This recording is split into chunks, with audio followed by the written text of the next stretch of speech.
I'll take you to the coffee shop, then I'll pour you up a cuppa latte, espresso or drip.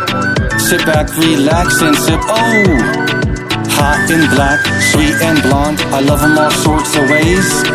Turkish grind from the front and behind, we'll be crushing beans all day. Pour me up a cup as I tell you a tale of many years ago.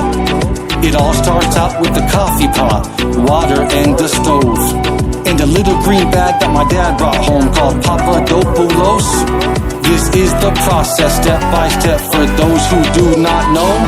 In other lands they heat coffee on sand and use cardamom, but that's not done in Greece, my son, so please listen up.